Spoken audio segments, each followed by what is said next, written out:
Selamat sore anak-anak. Pada kali ini saya akan masuk ke materi baru, yaitu mengidentifikasi dan menyimpulkan teks pidato.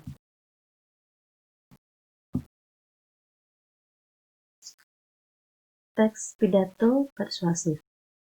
Teks pidato persuasif adalah teks yang disampaikan kepada khalayak, isinya berupa pesan atau bujukan.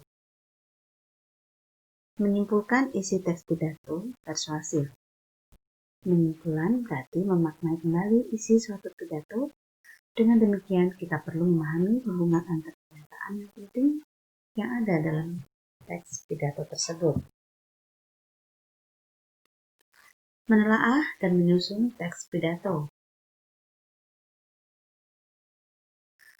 Menelaah struktur dan kaidah kebahasaan teks pidato persuasif. Teks pidato persuasif dibentuk oleh beberapa bagian yang antar bagiannya itu disusun secara sistematis dan saling berhubungan. Teks pidato persuasif ditandai dengan kata-kata harus, hendaknya, sebaiknya, usahakan, jangan, hindari, dan sejenisnya. Selain itu, teks pidato juga menggunakan kata penting, harus, sepantasnya, dan kata imperatif, jadikanlah.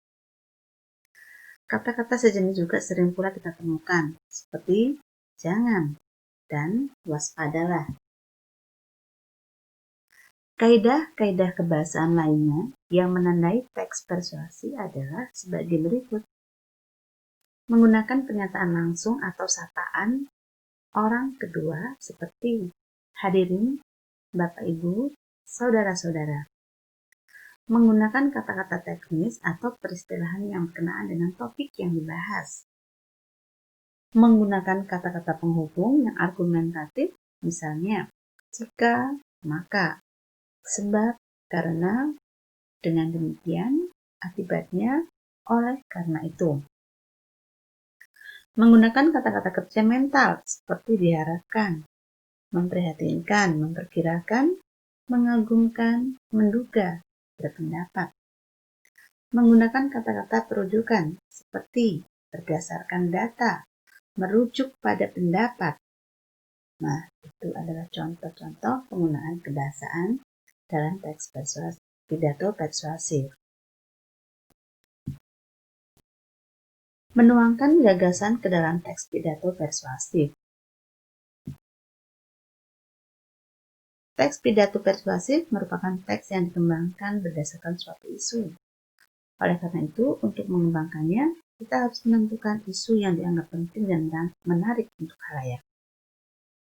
Pahami juga audiens yang menjadi sasaran pidato kita, karena karakteristik audiens sangat berpengaruh pada isi pidato, struktur penyajian maupun bahasanya. Misalnya, audiens remaja. Audiens remaja memerlukan isu-isu yang sesuai dengan kehidupan mereka, seperti tentang pergaulan, prestasi pelajar, dan lain-lain. Audiens orang dewasa yaitu memerlukan isu-isu yang sesuai dengan kehidupan mereka, seperti tentang masalah keluarga, cara merawat anak, dan tentang karir. Anak-anak, demikian materi tentang teks pidato persuasif. Singkat, padat, jelas, mudah-mudahan bermanfaat buat kalian. Dan kita akan bertemu pada materi selanjutnya. Terima kasih kalian sudah menyimak. Tetap jaga kesehatan.